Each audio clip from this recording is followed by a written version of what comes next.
Hello, I'm Ping Machine, and welcome back. Um, Today we're doing something definitely a little bit differently, and that is we're not necessarily going for a real train this time. We're actually going for a completely fictional train, or a set of completely fictional trains. Um, these over here are my Bone Town system locomotives. For my own custom fictional railroad and such. It's a class 1, etc., right? Um, But specifically, these are the steam locomotives, right? These are the steamers, the main fleet throughout the 20s through 40s or so. Um, and yeah, so I'm going to show these off real quick, and then we're going to build our own one of these. Because I've been wanting to do a little 060 tank engine, and so again, what we're going to do is I'm going to show these off and give a little bit of information about them, and then we'll go into building a train from scratch. So you'll get to see me build. Um, a train from the ground up as opposed to using a pre-built tutorial, right? So instead of me having built the train beforehand, you're going to get to watch me build the train live. Um, so here we start with our 284s, our Berkshires, and the bone time system numbering is, of course, 2841. So that is the wheel arrangement with the designation, so 284-1. Same with over here, we have 284-2. But we have typically a light and a heavy version of most of these locomotives. So here we have a classic Berkshire, very reminiscent of the Boston Albany A1. Um, just a lovely little 284. Then we go up here to the heavy version with the much larger tender, more akin to something like the Chesapeake and Ohio Kanawas or the other Lima Berks, which were a little bit larger. Then we go to our left and we have our Mikados, our 282s. So we have 2821, 2822. Again, our light version, very, very simple locomotive, very easy to grasp. And here is our other one, our heavy Mikado. Again, very easy to grasp, very, it's a slightly different locomotive. The tenders I have been varying a little bit. So this is more of like a longer um, distance locomotive, whereas this one is a little bit shorter, or it's meant to be at least. Then we jump ahead to our 484, our northern, which in this case, because I like duplexes so much, we have a 4444, reminiscent of the Pennsylvania Railroad's T1. So of course 4441, and of course back here we do have our little centipede tender with our 4 wheels and then our 10 wheels. Um, But yeah, very lovely locomotive. I'm very proud of the streamlining on this. I'm very proud of the design, and I hope to do many more like it. Um, and of course, Armorer's Workshop, sometimes these things do just break. But now we get into our older 1800s locomotives almost. So here we have our little 462s, our Pacifics. So this is the initial one when the railroad was more or less founded. They bought a few of these. Um, And we have these, of course, slope cylinder, very Norfolk and Western style, with the doors on the front, the red cab roofs, all of the red and such, um, shorter tenders, etc. But of course, they've been modernized a little bit, so they have proper lubricators, but they don't have air compressors quite yet, but they do have the marker lights and such. And then we go back here to our 462-2, which is our heavy Pacific. Um, and this was a more common passenger locomotive from the 20s onward. Um, yeah, relatively nice 462, meant to complement the other 282 over here. And then over here we have our streamlined variant with a slightly larger tender, and it's got more of a shark nose design similar to the T1, but I just like the design a lot, so I figured I'd go for it. It was also a little bit simpler to do than like a bullet nose, for example. And then we jump down a peg to our 262s, our prairies. And this one is, of course, slightly different. We've got different dome configurations here. So we've got our sand dome up front and then our steam dome in the back over here with the Pacific. And with the Prairie, we have 3 domes. So we have 2 sand domes and, of course, a steam dome. Um, and yeah, so then we go back here and So we don't have a large 262 Prairie. We instead have a tank engine commuter, or a commuter tank engine variant, with of course the extended wheel, so we can have room for the firebox right here. Um, yeah, of course with the iconic Alesco feed water heater, which I do love. But this is again a 262, very very quaint locomotive. Then we have our first experimental, or rather our second experimental, because I would classify the duplex as a experimental as well. But this is a more British Great Western style tank engine with the the pannier tanks as opposed to the tanks being relegated to the back bunker right here, right? So as you can see here, with the tanks not being relegated back there, the bunker is extended, the tanks are extended up here, and then we've also got our Chesapeake and Ohio style smoke box with our air compressors up front because we didn't have room for them on the sides like we did over here, which I'm not sure this did have air compressor. Here we go. Did this have an air compressor and I just didn't see it actually? No, it didn't. So again, no room for air compressor up here, so we have two on the front up here. Anyways, we then go to our turbines with our little elephant nose right here. Very, very lovely design. Based on, of course, the Pennsylvania Railroad's 686 S2. We do have two of these, fortunately enough. So this is 6861, and then back here we have 6862. If I can get these numbers to show up. Here we are. So this is more of a John Henry or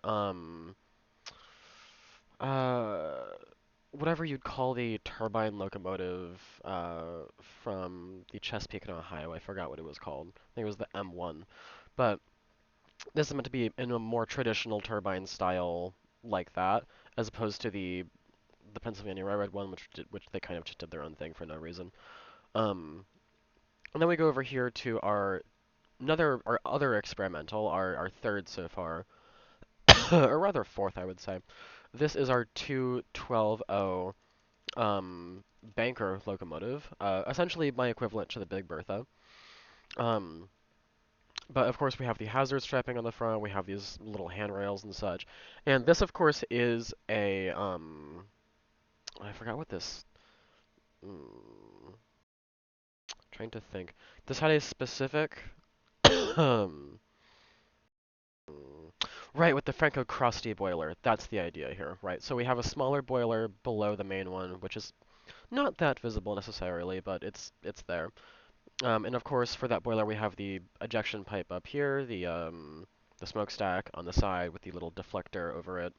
Um, Similarly to the British Railways 9Fs when they did adopt this for a little bit.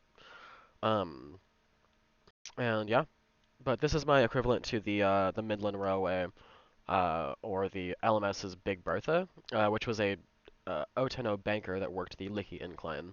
It's a 212 more American style design.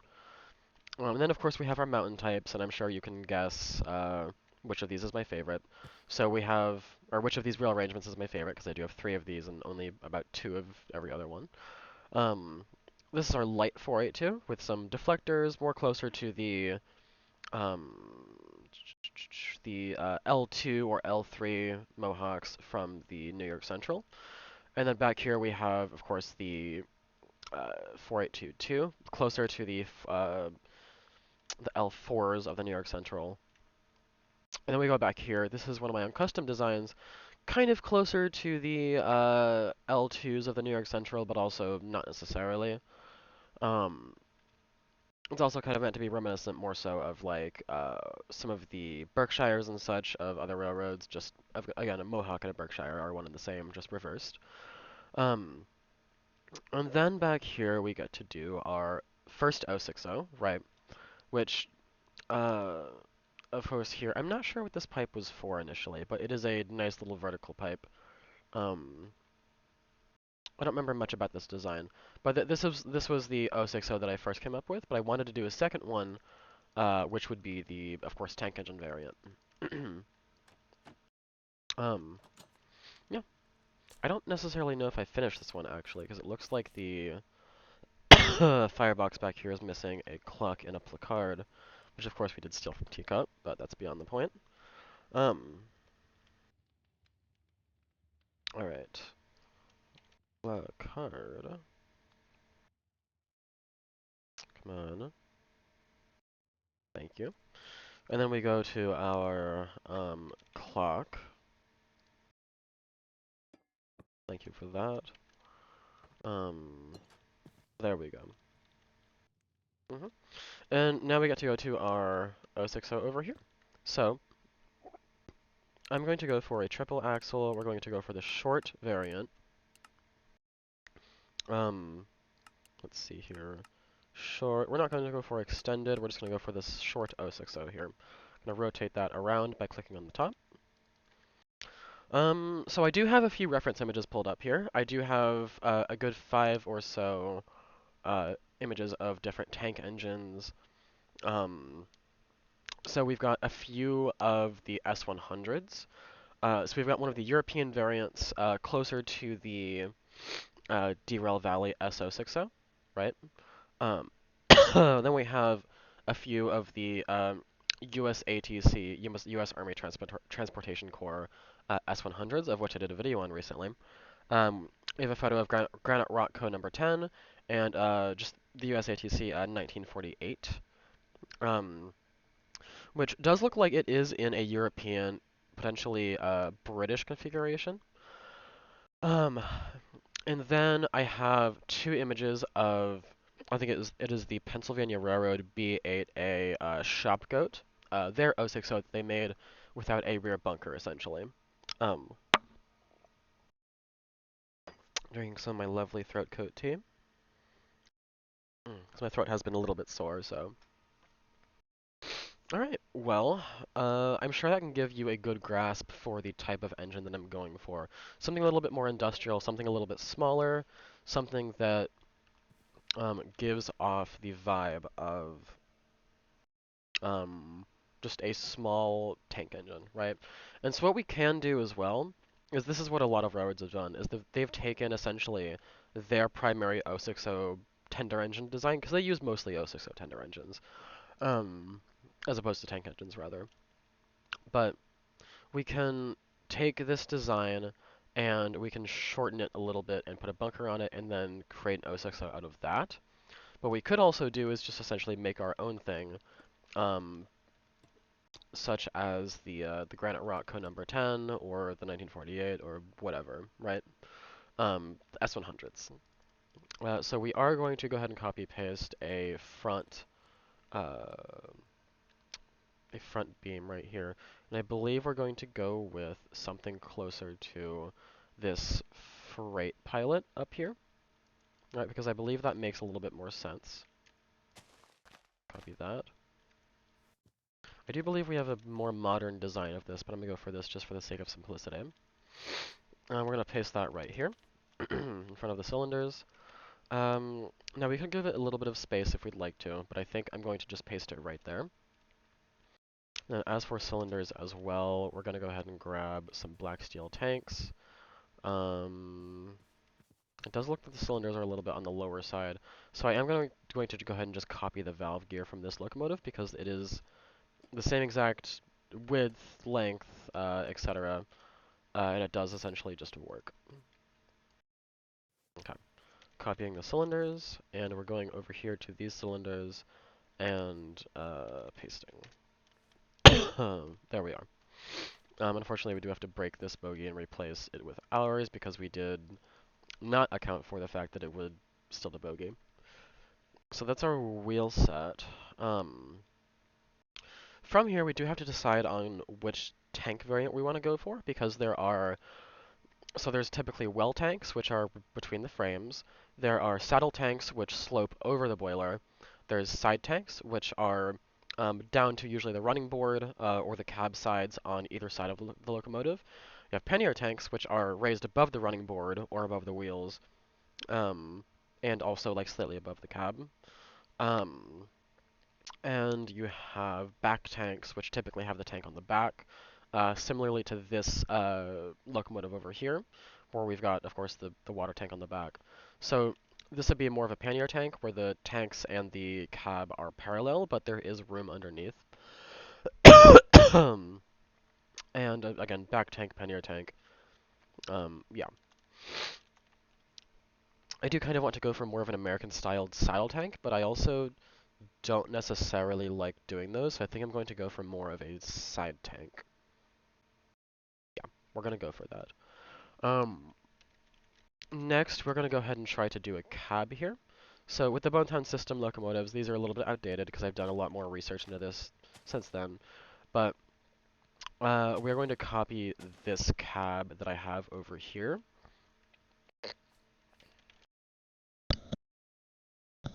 Mhm. And we're going to paste it on, let's see what would work here. The granite rock code number 10 has it on about this block. But we can of course move that if we need to. Because I am planning on putting the smoke box just about here. So what we can do is place that there, place our smoke box door right there, and it will jut out just a little bit, but that is relatively common with these tank engines, is that they're meant to fit as low as a profile as possible. Um, from there, we're going to grab our smokestack and do 1, 2, 3. Except we're going to grab this instead. 1, 2, 3. That does seem like an appropriate height for something like this. And then for the rest of our smoke box, we're going to go for these copycat slabs. Break that and place that in there. And we're going to go for these little stacked half layers on either side to kind of hide that the smokestack is right there and that the boiler is kind of cut off by it. Then we get to do our little steam pipes. So we're going to grab some black fluid pipes and some brackets. Place them here and here. Something we can also do as well is make use of this strategy where we do 1, 2, 3, 4, 5, 6, 7, 8 with these layers, and then do 1, 2, 3 with a bracket just to cut off this little end right here. 1, 2, 3, 4, 5, 6, 7, 8. Boop. 1, 2, 3. There. And then from there, we're going to do the smoke box saddle, which is going to be just that. Um, okay. Coming together so far. So we're likely going to end up having a 1-block firebox, and then we have 3 blocks of boiler. And because we're doing side tanks, I'm going to do something a little interesting and just use 3 boilers here. hmm Now, a lot of tank engines, especially saddle tanks, look like they have their fireboxes fully uncovered by the tanks.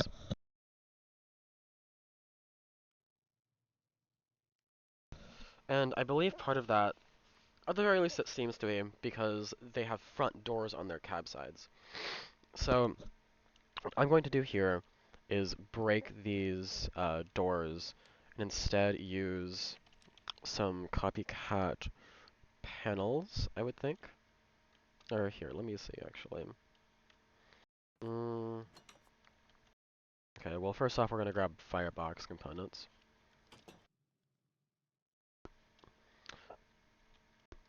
Mm -hmm. Well, actually, more so here.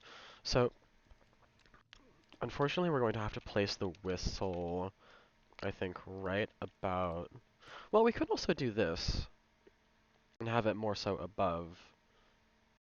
We're going to go for that, actually. I think that works a little bit better. We're going to place our gauge right there, or our little clock. And then we are going to go for our copycat panel. So we're going to do 1, 2, 3, 4. And then we'll have to grab some, let's see, red wood. What do we have available to us? So unfortunately, that's not going to work. Oh, maroon. We do have maroon. Okay. So we can go for these little windows right here. We can kind of tilt them sideways like they would be on um, one of the British S100 variants. Mm-hmm. Could also go for little round ones, which would be fun. I think I am going to go for the round ones, actually. Maroon. I'm not sure that quite fits this. Oh, hold on. Idea. Could we try to potentially do a little ledge up here, like a little blinder? Step. Uh, let's see. Corner trims. So we have mangroved. We could try blackstone here. Could also go for something white. We could go for a diorite. Or do we have limestone? No. Okay. Could also go for something warped.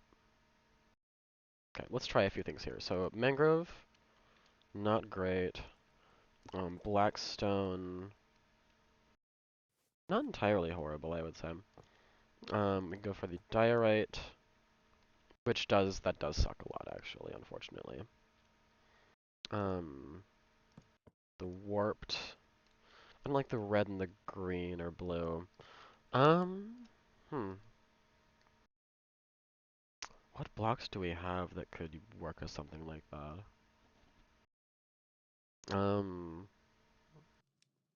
What if I just used a copycat bite? Do we have anything industrial iron that might work?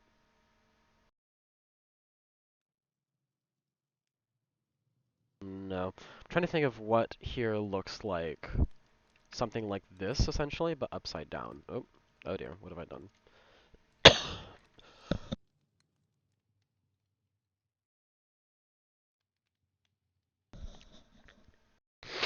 Okay, missing that back there. But we're going for something more so like this, just up. So realistically, that doesn't necessarily work because we don't have... Because we need a specific kind of window for that, is the thing, right? So we could also go for these single panes. Hmm, not a fan there. Um, hmm. Mm -mm -mm -mm. Windows here are a conundrum, unfortunately. I may honestly just go for the doors anyways, and then we can just do the firebox how several other locomotives have done it. So that way you can actually step out of the front of the cab, which I feel like for a tank engine or a switcher would be very useful to have. So I think we're going to go for that. We're also going to grab our little boiler. Oh, is there an air compressor here? There is. Interesting. We are going to grab our little boiler supports. So we're going to do probably one here and one here, which these are of course just metal supports, but you can use girders for those, I would think. Um, let's see here. We are going to go for our bites down here for the firebox. So we're going to do 1, 2, 3, 4, but these are going to be all industrial iron plating. And then we're going to go 1, 2, 3, 4, 5, 6. We'll go for that. That's fine. 1, 2, oh, break that. 1, 2, 3, 4, 5, 6. And then along the side over here, we're going to do some copycat trickery. We're going to do a stacked half layer of 1, 2, 3, 4, and then we're going to do 1, 2 here. And I don't believe it will be possible to get out of the cab like this. No. So we're going to have to jump that down to 3. So the minimum distance that this needs to be in order for you to get out of the cab is about 3, which is why the door needs to be over here on this side, so that way it opens this way, and you can actually jump out. Because otherwise, the width of the door here, these 3 or so pixels add to this, and then you can't jump out of the cab. So there's that. 1, 2, 3, 1, 2, 3. Okay. And because the Bone Town system,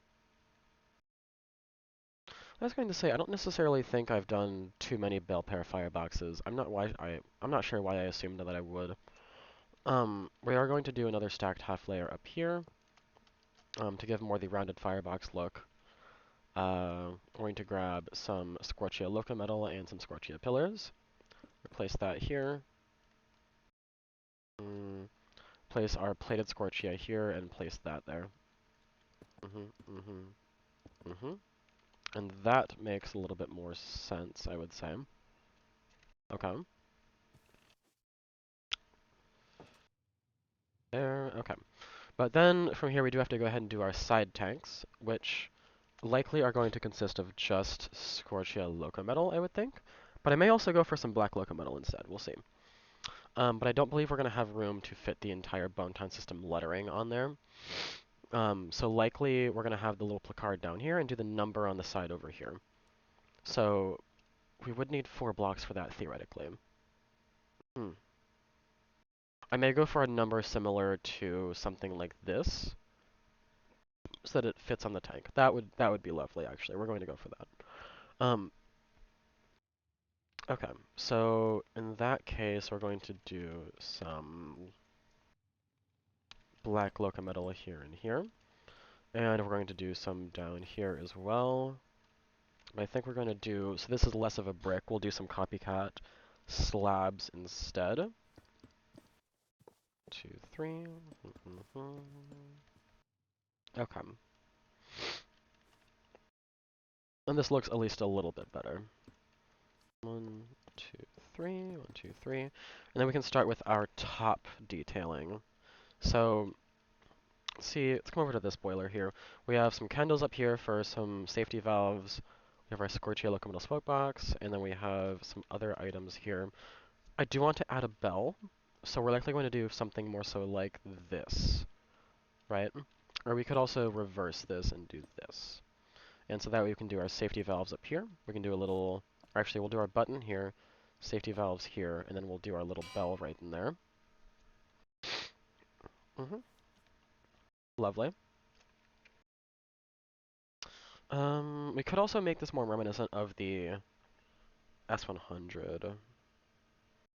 I think no. I think this is nice. We're going to go for this design. I'm a fan of this.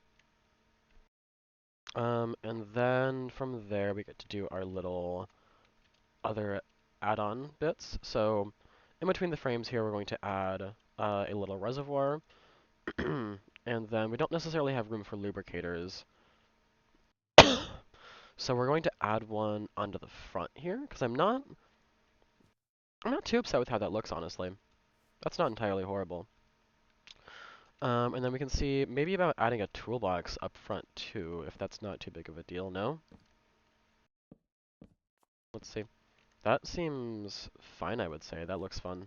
Again, it's very industrial. Um, yeah. Alright, well, I am so far happy with this. I'm not entirely too privy to how this looks, and I do believe it would be better to have more of a footplate up here. So what I might end up doing is something more like these copycat half layers where I do 1, 2, 3, 4, 5, 6, 7, 8 and do this. And then we can do some more of that down here. 1, 2, 3, 4. And also right here we can reduce this by a little bit just so that it doesn't go over the drive wheel. And then from here we can do one little thing there, and then we can have a bit of a footplate right here. But I think for that we're going to use black. We'll use some of this. How about that? And then we can maybe add a little bit of a ladder over here.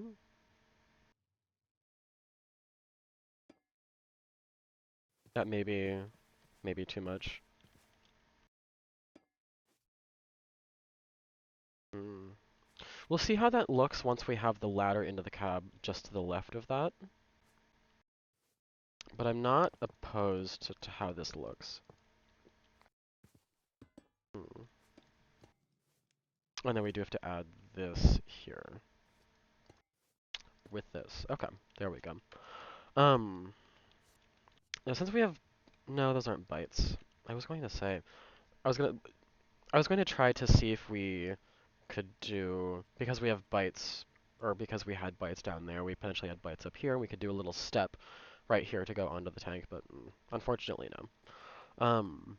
What I will do, however, is I think I'm going to swap these blocks, because I do kind of want the Scorchia to connect down here.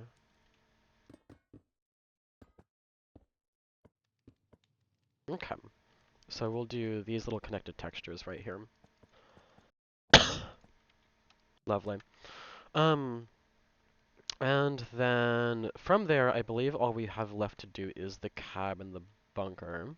And then, of course, the number, but let's not get too ahead of ourselves. Um, Beyond that, we're going to go for...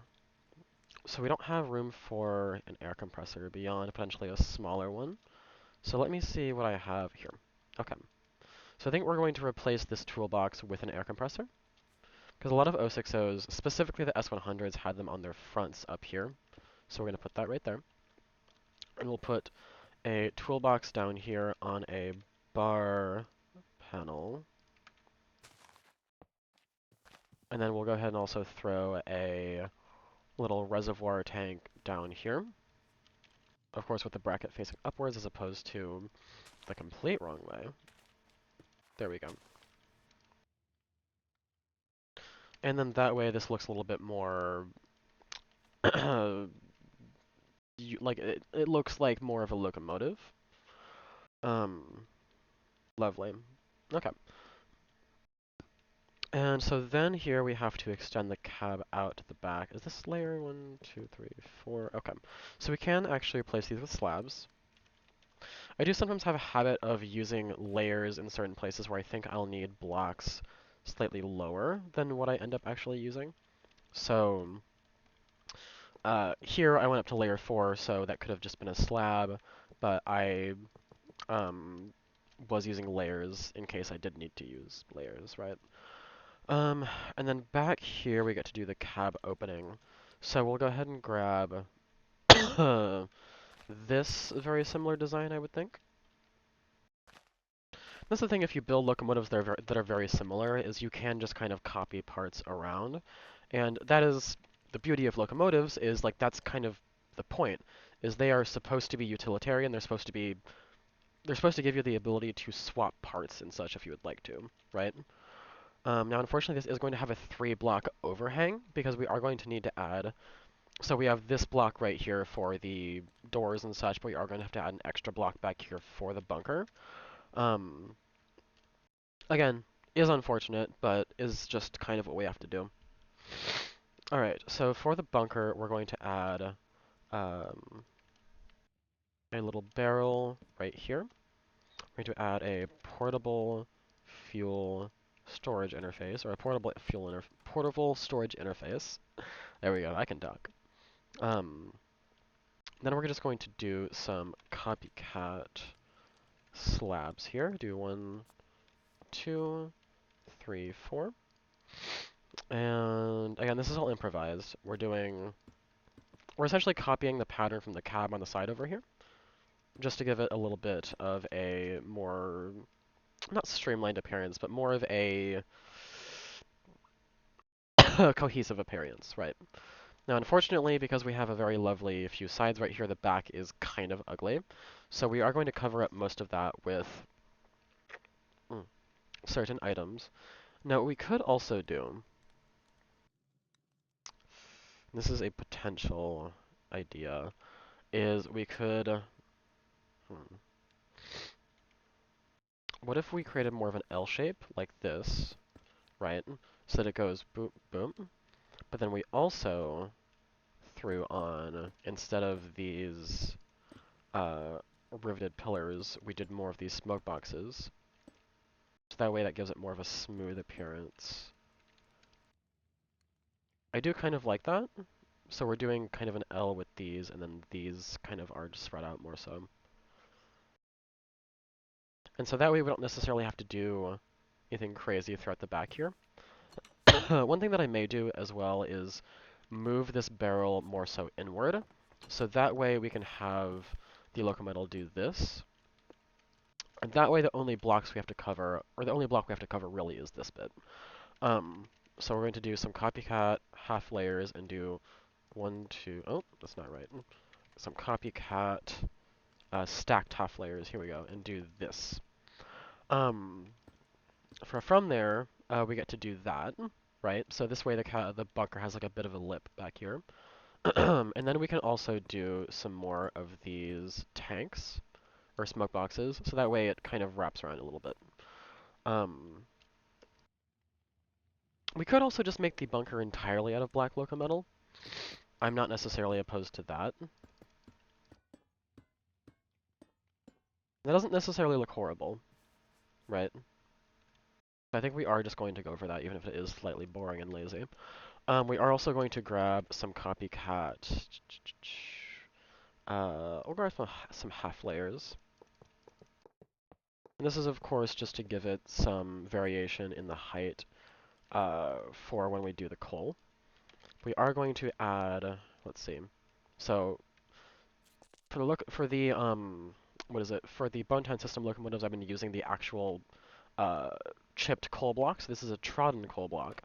And right here, I'm using these trapdoors with the smooth inlaid coal blocks to kind of mark where the interfaces are, which is more of like a practical design. Um, but I do enjoy the general vibe of it, so we'll go for it. Um, and then up here, we can also do some stacked half layers once again. This time not with locometal, but instead with some of these industrial iron. This is more of a British idea, but we're doing these little grates right here for the extended coal bed. hmm That way, there's just a little bit of a fun little thing right here. Because on the S100s especially, they did have something sort of like this, because they didn't really have great coal capacity to begin with, so they kind of needed something. They needed to add a little bit to their bunkers. Um, okay, well that's the bulk of our locomotive. We're gonna get rid of this little girder right there for no reason, or that is there for no reason. And then we're going to place another corrugated steel, and then we're going to place a tank just behind that. And then from there, we can go ahead and do our rear end right here. So I believe I have one that I made for tank engines. Yes, here we go. That is more of a passenger style pilot. I may have to make a freight style pilot, unfortunately, or a rear pilot rather. I don't believe I have a decent flat one on hand. Okay, that's fine. So I'll likely just grab this and then turn it into more of a freight pilot if I can help that. Um,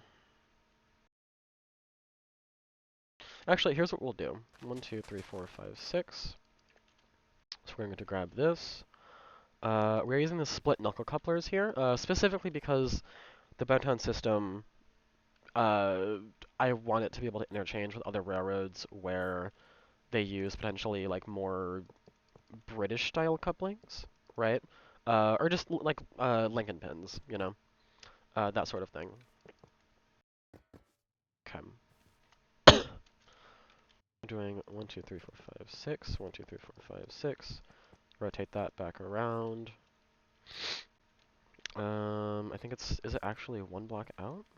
Or one layer? I think it is one layer out on each one. No. Are these slabs? What are these? Stacked half layers, yeah? We'll go for this design. We are going to do some diagonal metal supports right here, facing away from each other. And we'll be doing some brackets right here for the brake pipes. I think one of them is a brake pipe, one of them is something else. And then our little industrial iron platings there. And then below that, nothing. But on the sides here, we are going to do some... I don't necessarily like how those look, I don't think. Yeah, we'll just get rid of those. That's fine. But we're going to go ahead and copy, paste this to the back of our locomotive. Set that to air. Break these little filler blocks. We'll go ahead and paste that right over here. And we can also just place the tracks under that because we did leave a little space right there. And of course we do need some lamps on the back here, so we are going to go and try to do something similar to that. Um, Marker lights can go there, and then we can do a little lamp on the back of the cab right here. And I think we're gonna close, no, we're gonna leave this little bit open right here, because that's fun. It's a nice little detail. Um,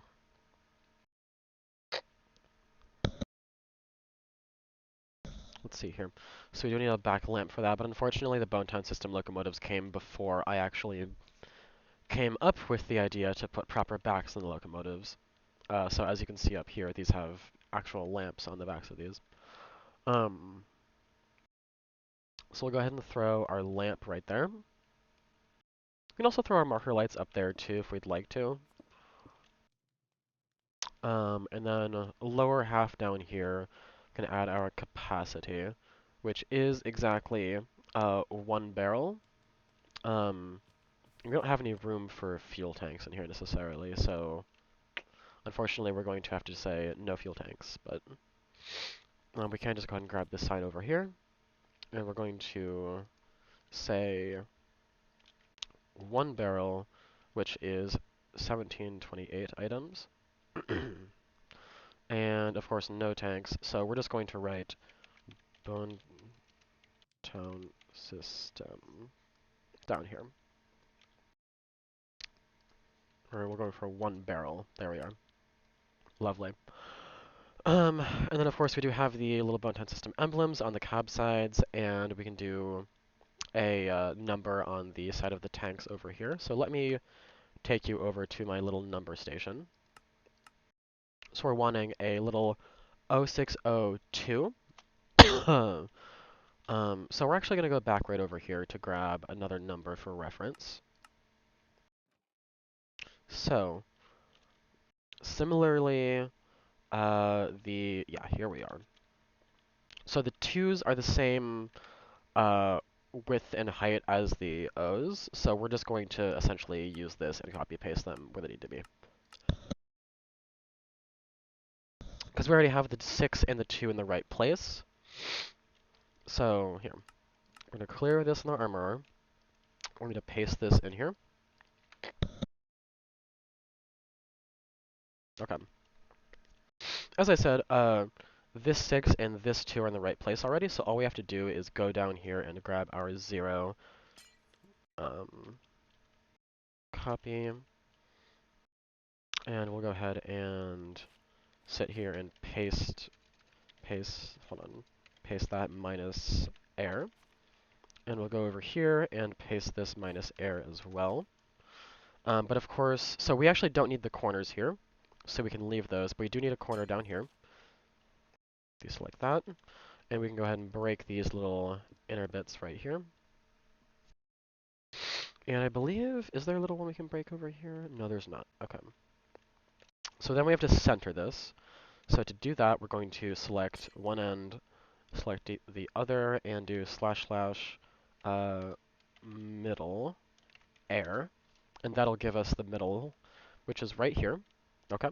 So we're going to right-click this bit, left-click this bit to select, hit our glass right here, and copy that. Remember, that's where the center is, right in the middle of these numbers. Set all of that to air. We're going to go to roughly the center of the block, which is right about here. We're just going to paste that, deselect that, and then right here we can do our naming. So we're going to hit it 0602, and we're going to save that, and it gives us the item. And for safekeeping, we're also going to place it down here. But then we're going to go back to our little area right here in front of our locomotive. We're going to place that number here, and also here. And if we would like to as well, we could potentially lower it just a little bit so it does align better with the tank. But I am also just a fan of how that looks. Because we could also place a little sign down there, giving our capacity just another, as like a little industrial thing. But generally it seems that the lettering tends to be on the higher end of the tank. We can also give our tank some little details up here too, because we have some room. So we're going to go for copycat. go for some wooden buttons. We can go for a little bite panel. We can also add another reservoir or two on top of the tank if we'd like to. So, what have I done here? Okay, bracket. Um, we can also grab some black candles, that would be helpful. So we're going to place our reservoir right here, and we're going to put a little bracket facing down. We can do two of those, one on each side. And then we can do, these are going to be our little tank caps. These are the little fill caps. So we're going to grab black steel tank and place that right there, because I think that looks nice. And as well, we can do a little button, or no, we can do little candles here, actually. And those can be our little measuring sticks. So when we go and look in the tank to see how much water we have left, that is the stick that tells us, like, roughly how high that level is. And I believe we do have gauge glasses in the cab for that. Like, usually a tank engine would, right? I would think. But I'm not entirely certain on that, so we're just gonna let that gonna let that be the case. Um, but yeah, so that is our lovely little 060. Very much a fan of how this design came out, and I hope that you enjoyed this little video, whatever you would call this. Um, and also throw this right here under the cab, because we don't really have much to put right here. You could throw another toolbox or a reservoir or whatever, something to fill space right there, but we're going to leave that blank, I would say. Then all that's left to do, I guess, is to glue this. So we're going to go place a block here and here, glue, and then place a glue right here. There we go. We do unfortunately also have to right-click the top of our bogey to rotate it back around so it's facing the right way when we assemble it. Going to create our new train, assemble that, and there we go. I'm going to open the door and get in here. And somehow a bracket got removed. I'm not sure how that works. And we also have to break our little filler blocks right there. That's my bad. Disassemble, break these, reassemble, and then we get our little train.